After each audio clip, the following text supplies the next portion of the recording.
Peter Mayers. I'm the Cities Fellow at the Grattan Institute, and it's my pleasure to facilitate this conversation between Jane Frances Kelly, Cities Program Director at the Grattan Institute, and Andrew Whitson, who's General Manager of Residential Development in Victoria for Stockland, one of Australia's largest property developers.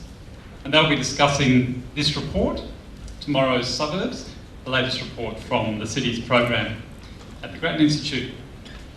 Thank you for joining us this evening and for your interest in our research. I'd particularly like to welcome any representatives here from Grattan Institute's affiliate organisations, Google, National Australia Bank, Stockland, Wesfarmers, Arup, Lendlease, Origin Foundation, Sinclair Knight Mertz, the Scanlon Foundation and Urbis, and we gratefully acknowledge their support for our work. Tomorrow's Suburbs, our latest report, is one that questions whether the new suburbs we're building in the greenfield areas on the edges of our cities in Australia are flexible enough to change as the people who live in them change.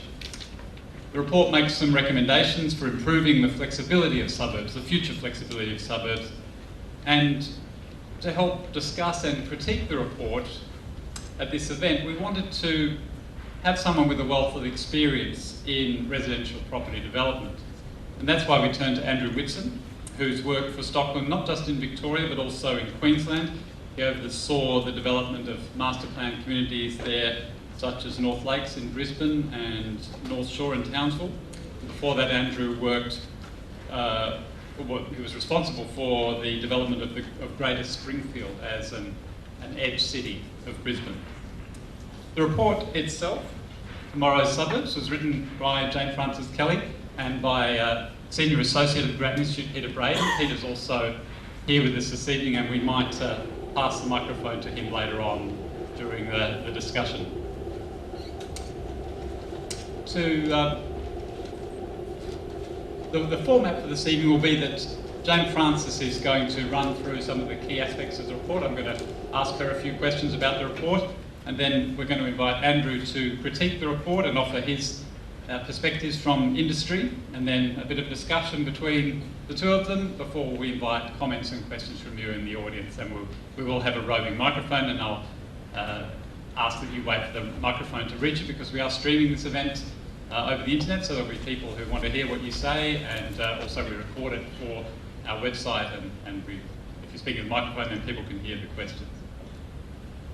So, Jane Frances Kelly, why write this report? Why focus on the flexibility of new suburbs in greenfield areas? So one of the interests of the Cities Programme over the last 3 years that we've been running has been how our cities are changing over time, the structure of our cities, the implications of those structures, who's living where, as many of our cities are growing. Is this happy? Yeah, I think you've come a little bit closer. Okay. And we spent a lot of last year looking at housing choice in established areas, and we hadn't looked at greenfield areas. And when we did start to look at greenfield areas, so those areas where there were paddocks and cows last year and houses this year, we kind of realised really quickly that there's actually been a lot of progress over the last kind of 15 years or so in how we build those suburbs. The bones of the places are kind of, there's a lot more attention to having grid streets rather than non-permeable cul-de-sacs. I really did just use that phrase. There's often a really good sense of place, walkability, energy efficiency is paid attention to, water reuse and so on. Shops and services are often, not always in place, very early. And there's often sort of community building kind of activities happen. And that's completely different from the days when, you waited a couple of years for the phone. Not that we need landlines these days, but that's the thing, NBN is kind of, in there in those new areas and so on. Or like when roads were not kind of paved for a while and so on. Now, of course, there are some kind of real sort of issues. There can be delay in various types of infrastructure, in particular public transport links can remain poor for way too long. And these rightly get attention. So we didn't want to write another report saying, we need more buses in the outer suburbs, we need better and public better transport coordination around in the infrastructure green delivery and so on. belts. Those points have been made a few times. Yes, but one issue that doesn't get much attention is how flexible what we're building now is to changing over time as the needs of the residents in those areas change. So, by flexibility we mean about sort of changes in the way that we use the land and the buildings and so on. So that's what this report is about. And obviously middle suburbs also have to change. This is not to say that it's not to kind of pick and greenfield areas, if you like, but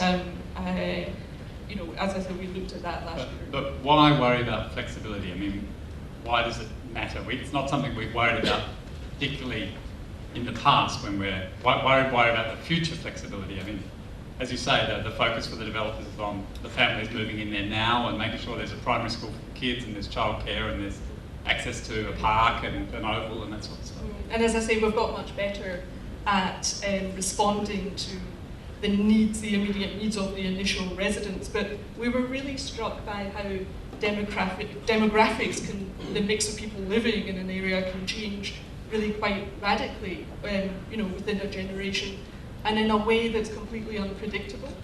And it's sort of one of those things where, we don't know how it's going to change, but the only thing we know is that it will change. So we were, tomorrow's suburbs, we're kind of taking the part of tomorrow's residents, in their interest, kind of few kind of, it's not clear that a lot of people have the incentive to... Well, they don't have a constituency, do they?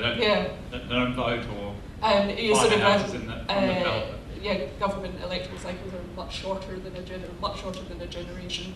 Kind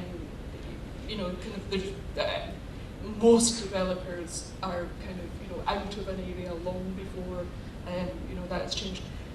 We think we also need to worry because of the consequences of not changing. There could be consequences at suburb level in terms of the mix of services that there are available. So, you mentioned about, if there's lots of young families, then you have primary schools and playgrounds and so on. But I hear those young children grow into teenagers, when playgrounds become less appropriate. And sometimes a whole suburb can age together, and then you kind of don't so much need primary schools as kind of senior centres. And we were struck by the story of Norwood Primary School, which is now a senior bowling centre. Yeah. And it was in East Ringwood. It was, or North Ringwood, I think it was in the 50s. Was on the edge of Melbourne and came to primary school to meet the baby boom, and now it's a bowling club. But I guess one more thing I'd love to get in there, sorry, is that to go back to that point about us worrying about this sort of city structure overall. If we're building in greenfield areas, the sort of current outer suburbs, something which is less flexible over time, then in order to respond to the needs of the population tomorrow, we're likely to have to keep building out rather than kind of see those suburbs change to meet different needs. And that means our cities continue to get geographically larger, which brings with it the issues around congestion, taking a long time to get around, more expensive infrastructure, and just less efficient and less productive cities, which is a bad thing. Okay, but we haven't worried, I don't think they worried about flexibility when they built in Melbourne or Richmond or Fitzroy, but suburbs like that have proved to be pretty adaptable. They've changed a lot over time. Won't the same thing happen in greenfield areas? Why do we think it's going to be any different in the suburbs being built today? No, that's absolutely right. They didn't set out to build something kind of flexible. I think we've never been very good at thinking ahead as a species. But we were kind of lucky. I think there's a set of characteristics that we noticed of the oldest parts of our cities, so the CBDs and the inner suburbs, which turned out to be flexible. I mean, it was kind of luck rather than And when we compared those to characteristics of outer suburbs, they were very different. And so I'm talking about things like in our inner areas we had kind of lots of different kind of uses of things mixed up at a very local level. So residences and kind of shops and so on. And indeed we did the analysis that in Melbourne, for example, the land that Melbourne covered in 1951, between 1951 and 2005, 27% of it changed use. So 27% of the land area within the boundaries of 1951 had a different use by 2005. Yeah, and you'll be reassured to hear that the land use least likely to change is cemeteries. That's thinking about future generations, or thinking about the future anyway. I'm not going to be disturbed. Yeah. I'm not going to make a joke about cemeteries right now. Another characteristic of those inner areas is there was brownfield industrial land which we could then use, and that was kind of a one-off, really. We're mostly a post-industrial economy now, post-manufacturing economy. There was a variation in the size and type of retail businesses that made them more adaptable. There was lots of government-owned property and land which you could change use without, dealing with very fragmented ownership and so on. And of course, by definition, those inner areas were all close to each other, so there was a very high level of connectivity, giving a strong incentive to adapt it. So to contrast that with some of the kind of current development trends in greenfield areas, I think out there the way that we use land is much more separate. So you have big chunks of residential land and then chunks of kind of centralised commercial retail land. The residential lots are much more kind of uniform in size, more homogeneous, and of course are becoming smaller over time. And that's really good for affordability, but the other side of the coin is it makes the fragmented ownership problem harder. Again, often the buildings are now built to the kind of the envelope of the lot, and in those kind of centralised retail areas, you also have kind of more homogenised lots, but larger ones, and there's often a kind of a single ownership, single management type situation. And in some of those suburbs, there can be, if the transport links are not very good, they can be quite isolated.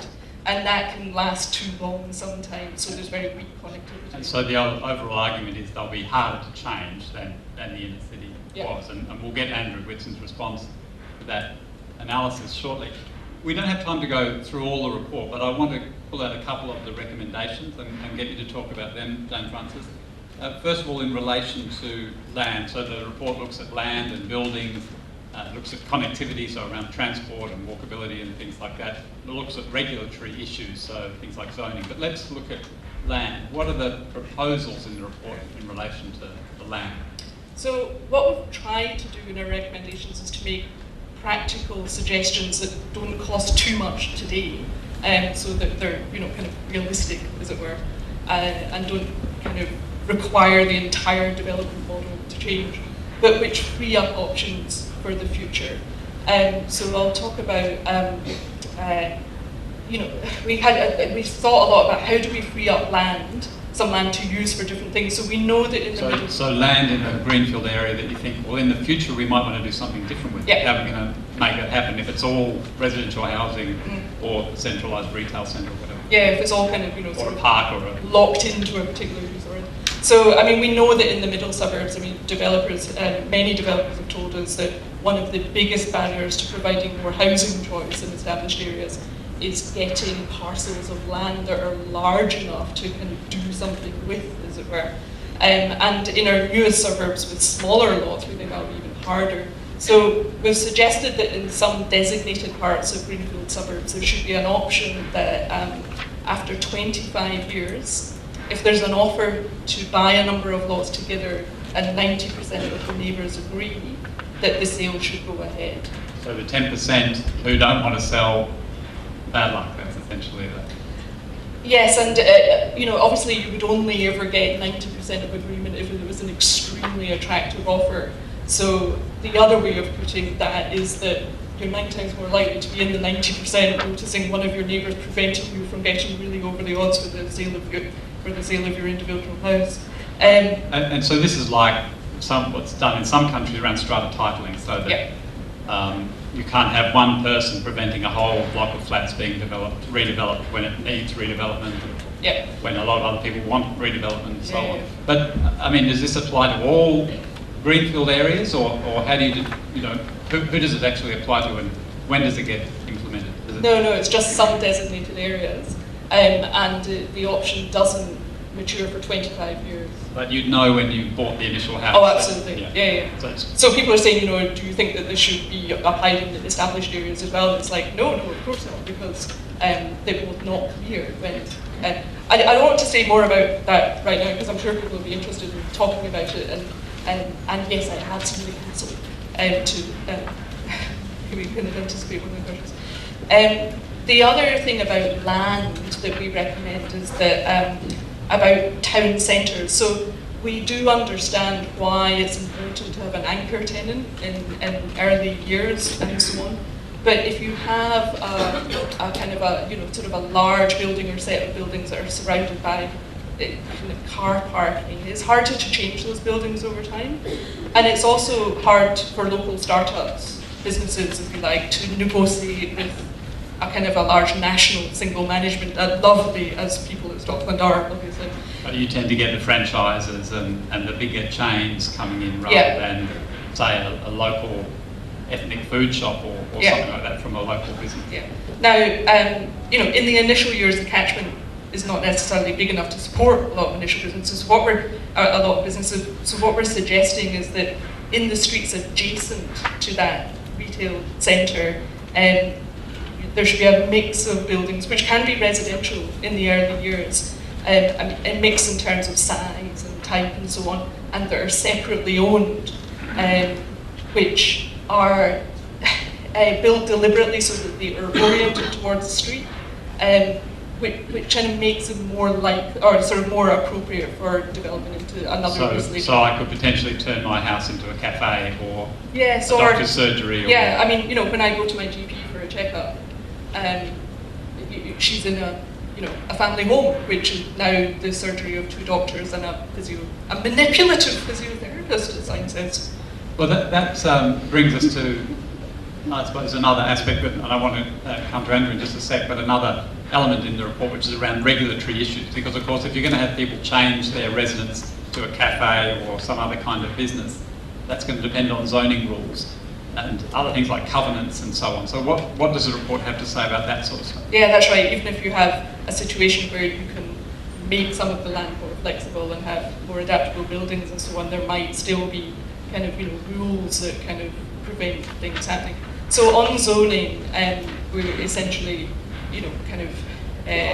recommending more of a default, broader mixed-use zones. And the other area that we talk about is restrictive covenants. So what we mean is the types of covenants that restrict what type of building you can have on a particular land. So it kind of says, you can only have a single detached, single-family home, for example, that it has with a double garage, or that it has to look a certain way, whether you can build a granny flat out back and so on. Now, those covenants are really important in the early years because of an area, because people quite understandably want certainty about what the rest of the street is going to look like, what the adjacent street, what the character of the neighbourhood is going to look like. But after 15 years, that's been built and that's kind of set. So we suggest that those types of covenants should expire after 15 years. People should then have more flexibility as to what they do. As to what they do with their property. Okay, Andrew Whitson from Stockland. Let's talk about some of the issues Jane Francis has raised. First of all, do you think there is a problem here overall? So, I mean, the report is saying there is a problem potentially emerging in these suburbs that are being built, the greenfield suburbs, that they won't be as flexible as, say, the inner city was. Do you think there is a problem there, potentially, in the future? And I think his statement that they won't be as flexible arguably is correct. Sorry about that. Yeah, the statement that they won't be as flexible is arguably correct, but I think the market is incredibly sophisticated, and we've seen it time and again in inner, in middle, and even in some of our newer or our older outer suburbs, that the market does take care of a lot of the changes that are driven in these areas, and changes in use, and our planning system does allow that, are reasonably frequent when they occur. And I think one of the biggest challenges in building in long-term flexibility is what you need to trade off. And I suppose that was my biggest concern when looking at some of the recommendations through the report, is potentially the trade-offs. But biggest challenge for us in building the new communities of Melbourne in the growth areas is timely provision of services and infrastructure, one. The second one is affordability.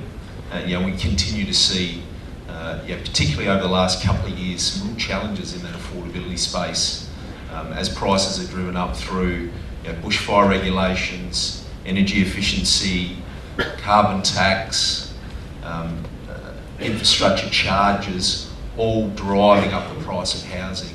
And then finally, employment in those growth areas. And some of the recommendations, I'm just concerned, maybe have a trade-off in some of those other areas. Well, inevitably, I suppose there are always trade-offs. Let's look specifically. We're aware, as Jane Francis said, that in middle suburbs, already developers who want to, create new projects in middle suburbs, so it's very hard to assemble land. So do you see land assembly as a potential future problem for redevelopment in greenfield areas too?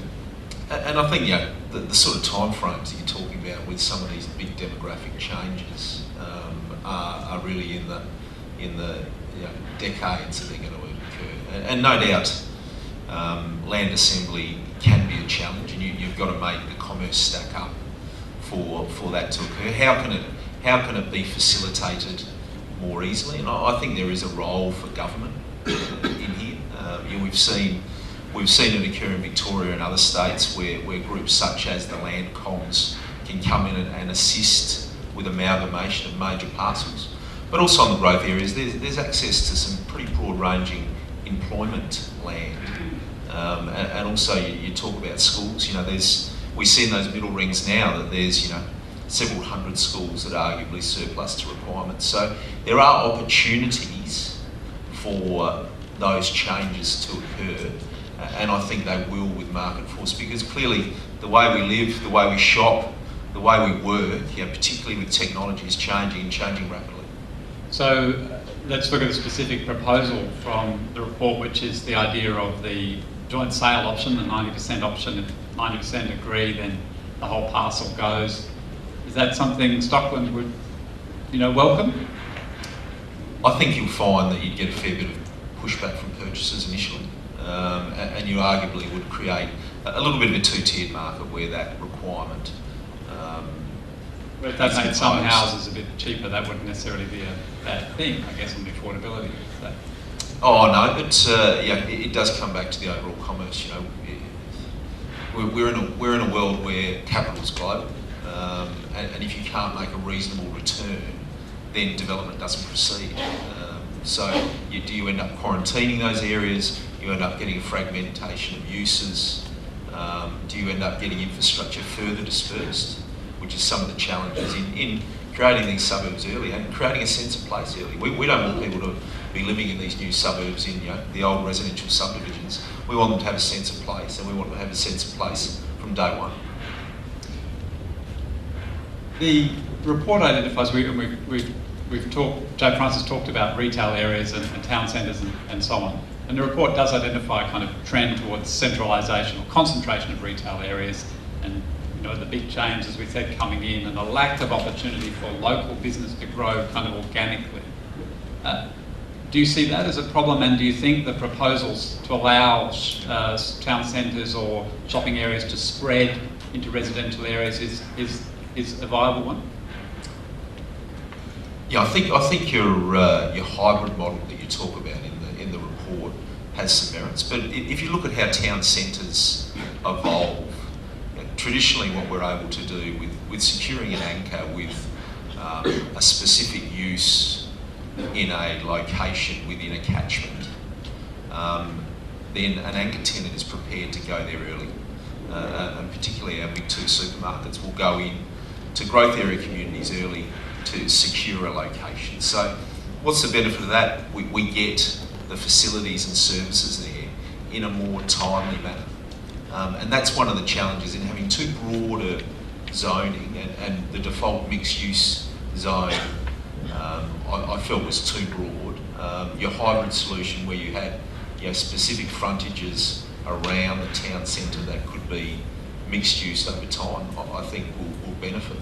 But early on you want to make sure that you've got some key tenants within those centres that have got some good financial backing, that they can prosper as the catchment develops and evolves. And ultimately you will get those more local uses emerging over time. And that is part of our hybrid model, those early anchor tenants. Yeah, because that's what the smaller retailers rely on to drive the traffic. Sure, you've got to have, and as you say, it's only the big chains who can come in and carry losses for the first couple of years as the community doesn't have the population to support it. And there's plenty of examples that we see around the middle rings where the local shops, the 2 or 3 smaller independents are really struggling. They're boarded up, or they're pretty ordinary uses that are going in there. So, the integrated town centre where you've got a designated use, where investment in both, hard infrastructure, but also a lot of the social programs that bring the community together. Because these local town centres are now the hearts of these new communities. The coffee shop is the old community centre of the past where people get together and meet. We'd just love to see an independent local coffee shop rather than Gloria Jean's. Everywhere. Apparently it's because I've seen what's happened in English town centres. You can't tell where you are. No, that's fine. A final question, Andrew, and then I'll invite you to interrupt. Don't pass it. But so you mentioned zoning. So you don't like the idea of a kind of bias towards a general mixed-use zone. You'd rather see the separation between residential and retail and employment areas. And we encourage a simplification of the zoning, yes. And some of the work that's going on now at a state government level, I think is very positive in simplifying zoning more broadly. But I still believe that, particularly in growth areas, and the work that's being done by the GAA in the PSP, the precinct structure planning process, to designate uses to specific areas, it allows certainty of investment, both public investment in infrastructure, but also private investment in developing the centres early, and allows us to get more bang for our buck. And what about the idea of restrictive covenants sort of fading away, or ending after 15 years? Oh, absolutely, that occurs now. In most of our communities, they range between, the shortest ones about 7.5 years, up to 15 years. But there's no need for them to exist in perpetuity. Initially they do establish a standard, and purchasers are given some comfort and support them in the early days. But dropping away, that's what happens generally at the moment. So, Francis, do you want to? Differ council by council. There was one council that said to us, a growth area council, that like a really high proportion of the places had 99-year restrictive covenants on them. It's too long. Yeah, way too long. Did you want to respond to Andrew, or asking questions yourself?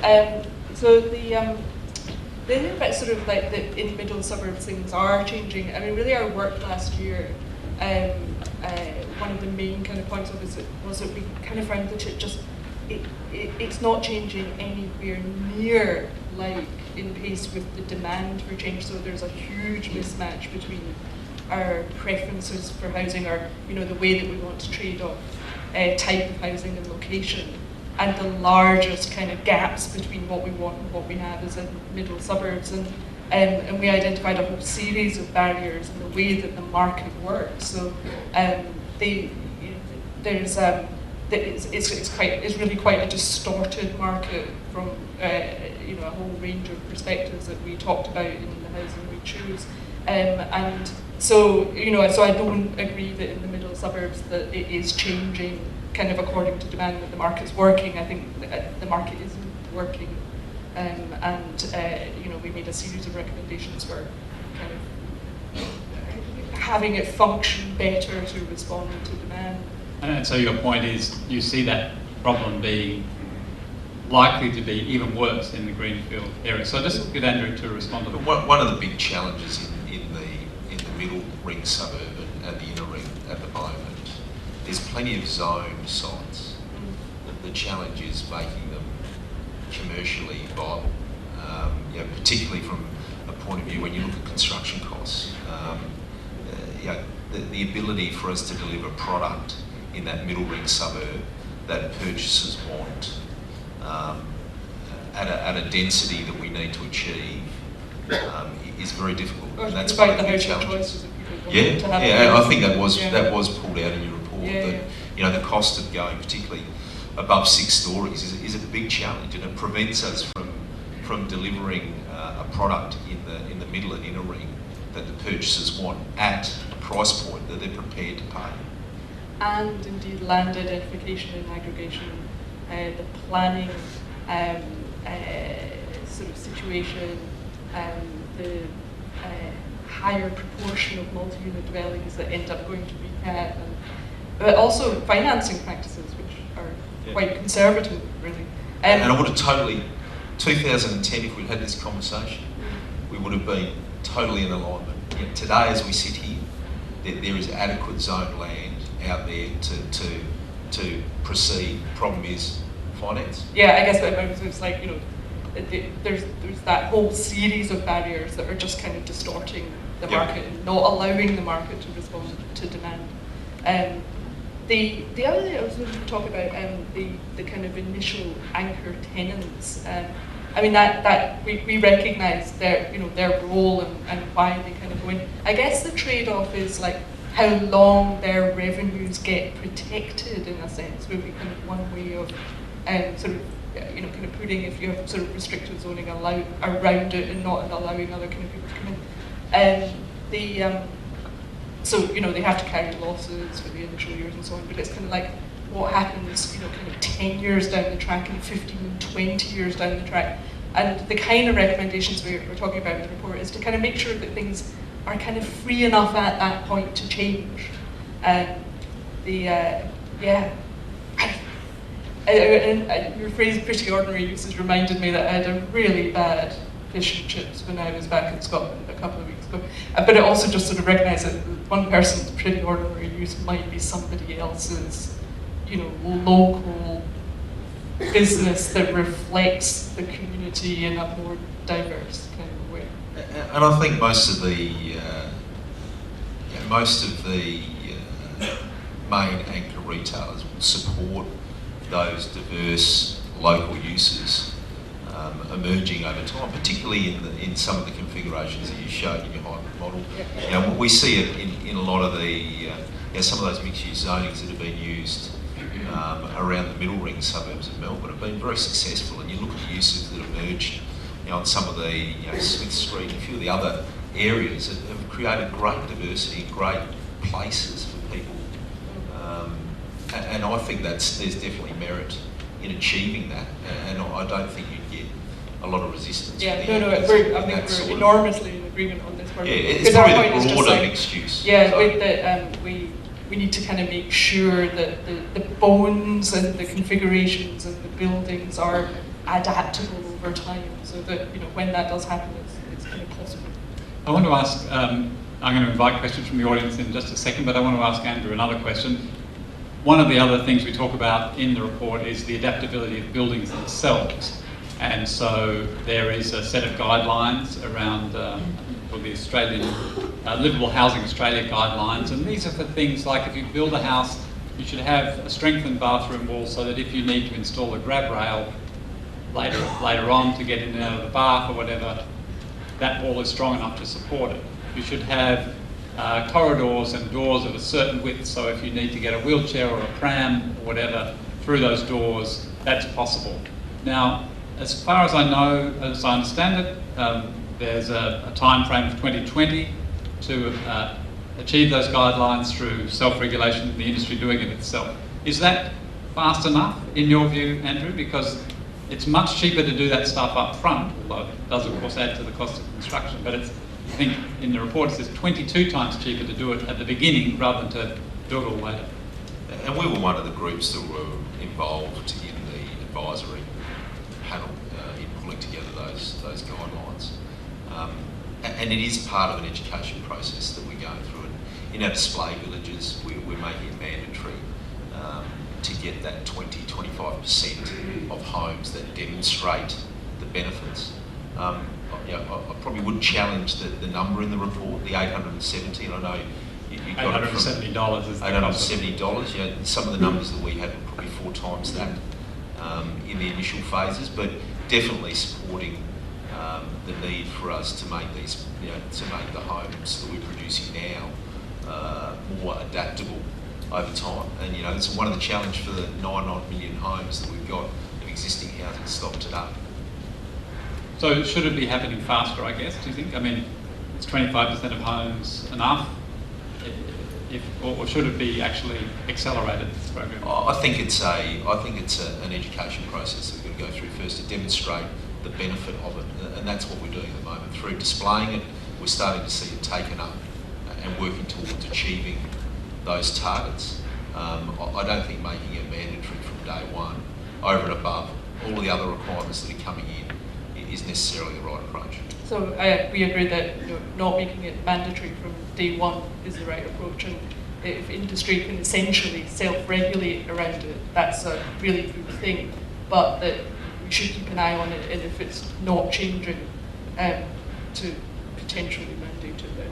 Yeah, and the way to drive change is to demonstrate these things, and then you can get out, people can walk through them, they can touch, they can feel it, and they can see the value, and that's the big link that people need to see. Once they've seen that value, I think you'll see building momentum.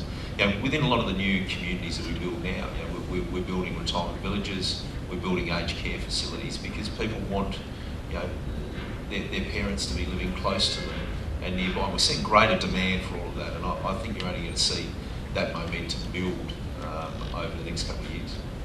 Okay, we've got a lot of expertise in the audience here, I know, because I had a look at the list of who is coming, so I'll invite questions from the audience. Yeah, we'll start here with Alan Moran.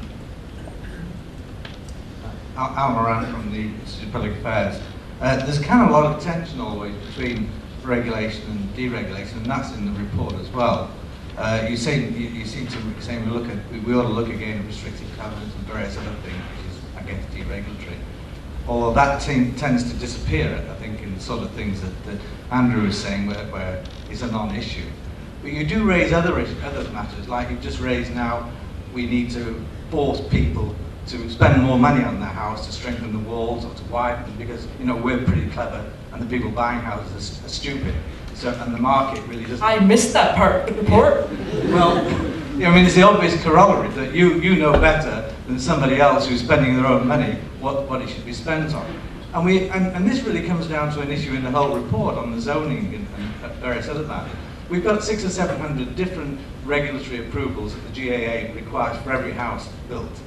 Every one of these needs a ticket. It all costs money, and basically it raises the costs of housing.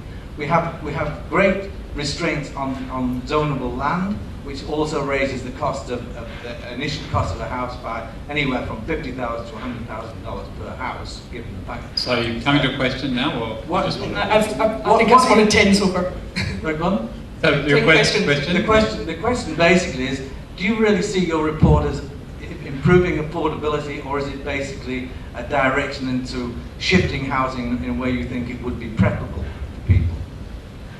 What we're doing is taking the interests of tomorrow's residents into account, which is not necessarily something that today's market does.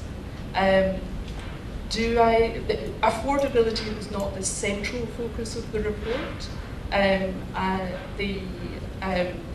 There are consequences for affordability of a wide range of things, and the focus of the report was in a generation's time, are these suburbs going to be flexible enough to be able to respond to the needs of those residents? And as I was sort of mentioning about the way in which the market is currently distorted such that it can't respond to demand in middle suburbs, we're concerned that we're setting up a situation where we're designing a situation that is not going to give people options tomorrow. So we're not saying about kind of what we think should be like. What we want to do is for people to have choice when they need to be able to exercise it. Okay, more questions? We've got one over here. Carolyn? Hi, Carolyn Weitzman, University of Melbourne. I also have a question about regulation. It is a real question. And it's a question for Andrew.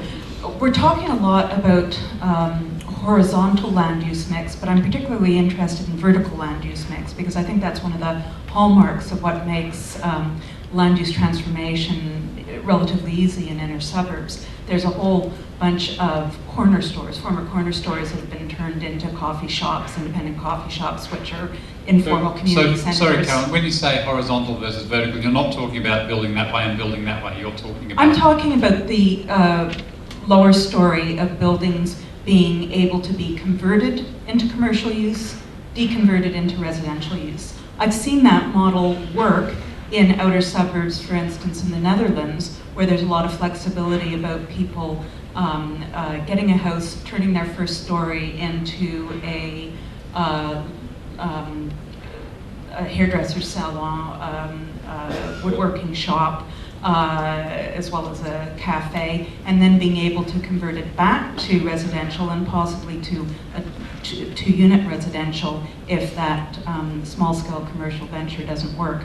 Do you think that there would be a market for that kind of flexible house in the outer suburbs? And there is a number of the communities that we deliver. We're also delivering some SOHO, so some small home office product. And it's been that particularly... sounds so cool. Soho. Really? Yeah. Thank you for that. I'm there. I will give credit to one of our competitors. Delphin and Lease around Varsity Lakes have delivered a lot of that product. It's been very popular. We're looking at the moment at a community down in Casey, and we're combining that with business incubators as well, working in partnership with local council, business accelerators, business incubators, because creation of local employment in these new suburbs, as I said, it's probably the biggest challenge that we all face. And to get those models working effectively, you work on self-containment, people don't have to commute. The whole affordable living equation starts to work if you can get jobs out into the suburbs. So I'd agree about the importance of it, and I'd definitely kind of applaud the instances where people are kind of trying different things to get towards it. I'd just love to see a lot more of it. Hey, we have a question over in the dark corner here. Thank you. Question from the dark corner, Rod Duncan from Deakin University. Picking up the town centres, the activity centres points that you made, I think there's a second element to this, which is effectively the monopoly that's created through the designation, through the precinct structure plan processes. And that's coming under some challenge from competition regulators and so on, because presumably the residents of those areas are paying a premium for their products because they have a series of monopoly owners of businesses throughout the range from the large to the small within those centres.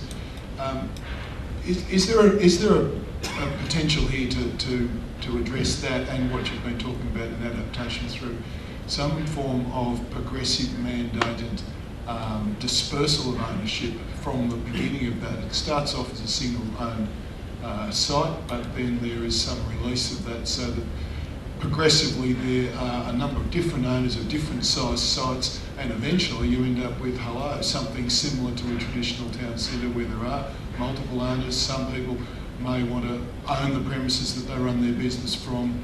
Traditionally that's the case.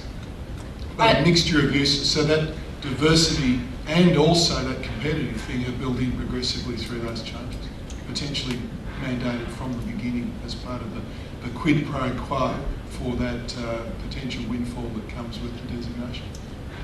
That's really interesting. That's not something that we've kind of thought through in detail, but sounds worth thinking about.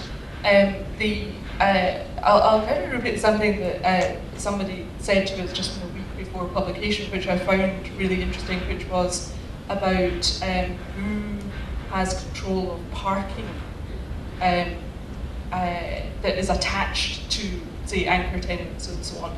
And there are some places where the council keeps the parking areas within their control so that that's easier to, but often these anchor tenants can require that a lot of the parking is kept only for them, which makes it more difficult to adapt over time.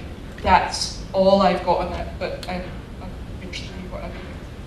And there's a couple of examples around growth area Melbourne at the moment where the centres have been strated very early on in their life and really struggling.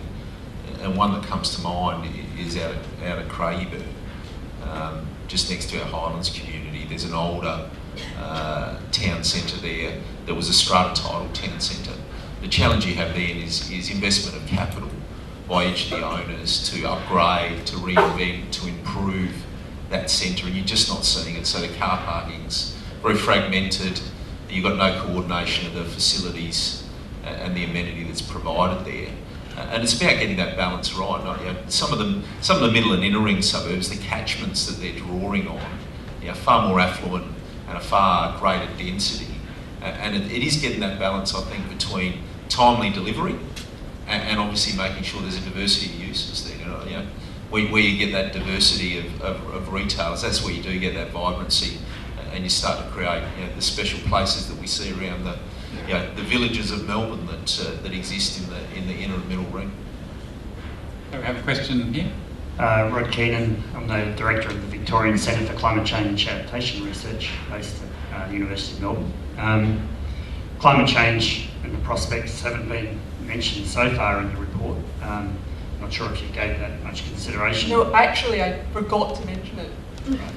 Oh, so that's a good opportunity, but I guess we ran a workshop about a year ago relating to housing in the outer urban areas and implications of climate change.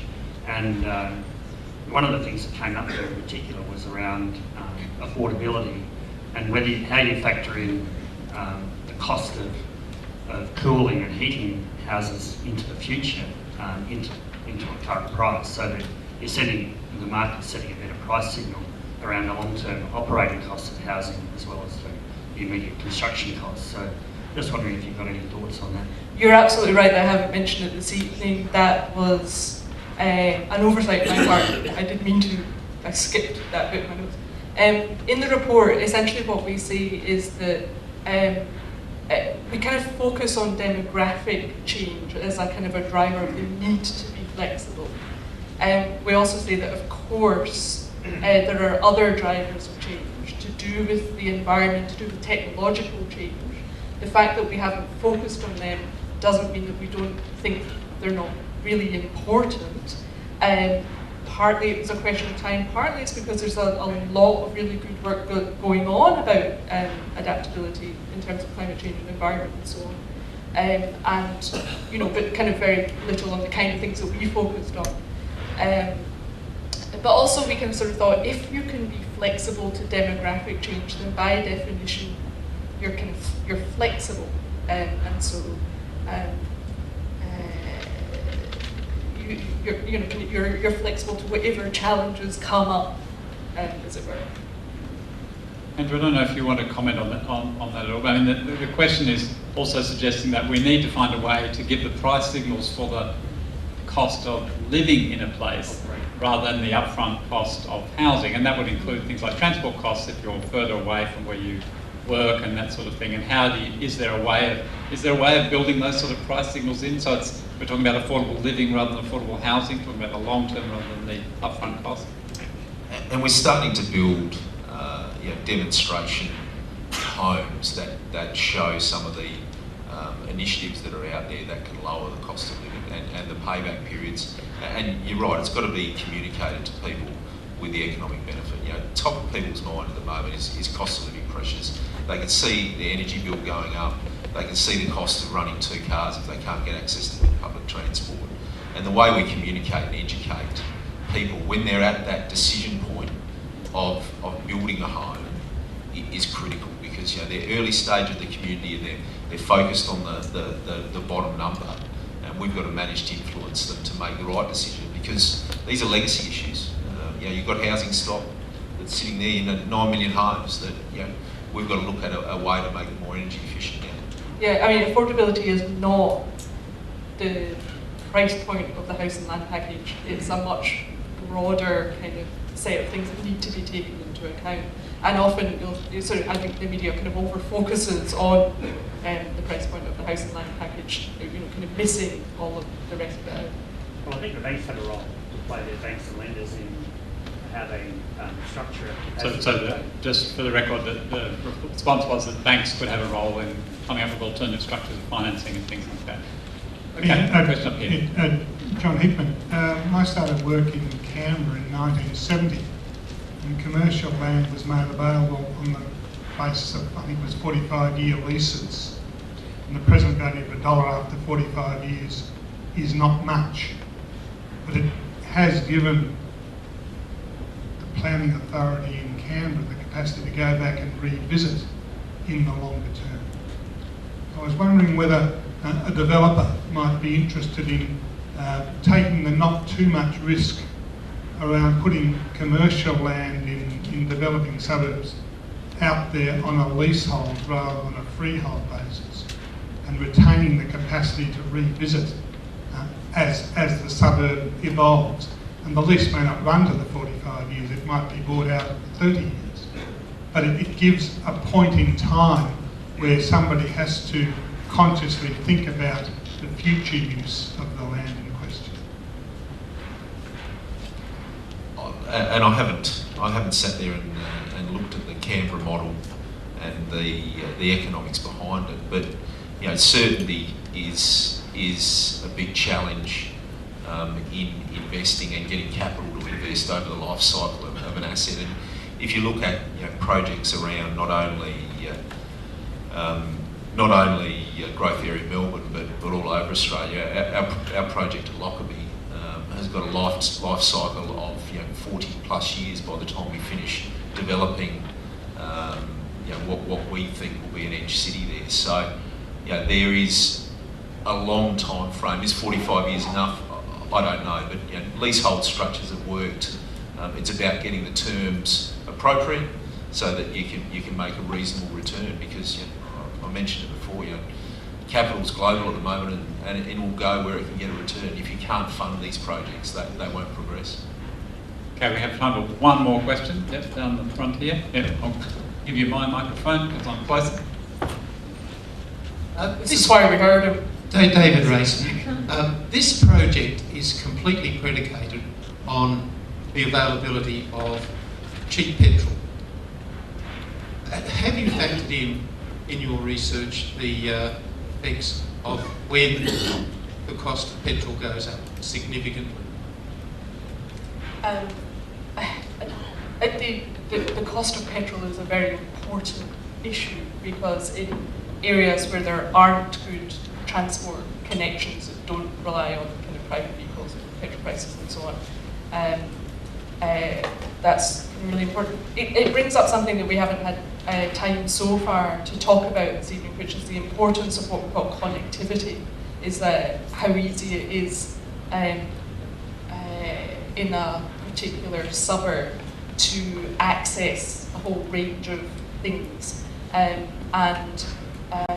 I mean, at the moment, it's possible to get walk scores. Peter B. Hi. Peter Braden. Yes, sorry, Peter Braden. I'm going to get Peter, the co-author of the report, to tell us more about the connectivity part of the report, because it is walk score, it's called. That's one measure, yeah, that's right. Yeah, And I think the question about petrol and different transport usage patterns, which could change over time, is really important. But our argument is that if land uses can change, and if buildings can change, then people's needs for transport can be much more flexible. So if you can turn a town centre into something that also provides different kind of employment over time, if the cost of travelling further goes up, then people can change land uses closer to home, they can change buildings closer to home, they can expand them in all kinds of ways. So I think that's where our report really talks about, some kind of flexibility that, as Jane Francis has said, initially is talking about responding to different demography. But if you have those same abilities to change those core characteristics of urban areas, then when your transport needs change, you can respond to that as well. So I kind of spoke about walk score because we have a recommendation around a much broader and richer measure of connectivity. Can you tell us about that? That's right. So currently a lot of the measures for new suburbs about what you can get to, a really key feature of people's lives is what the goods and services they can reach, getting to jobs. But we often use measures like, are you within 400 metres of a public transport stop? It doesn't take into account where you can get, how often the bus comes and so on. So there's a new measure in Queensland called Look Tide, which uses a much more sophisticated approach. It basically says, how long does it take you to get to a rich mix of opportunities? You know, including a diversity of jobs potentially, including different kinds of shops and goods and services. Now, if we measure the real things people can access at the start, we'll have a much better idea about how much a change in the price of petrol is going to change what people can get to, and therefore change the quality of their lives. So we think that measure could be a good way to plan and see how well different suburbs have performed.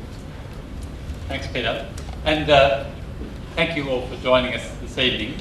Before we close, I wanted to acknowledge the several other people who made substantial contributions to tomorrow's suburbs, to the report, along with Jane Frances Kelly. Senior Associate Peter Braden was one of them. Others were Leah Ginnivan and Michael O'Toole from the Grattan Institute, and Perry Jackson and John Gregson, who were seconded to the Grattan Institute from our affiliate organisation, ARAP, to work on the report.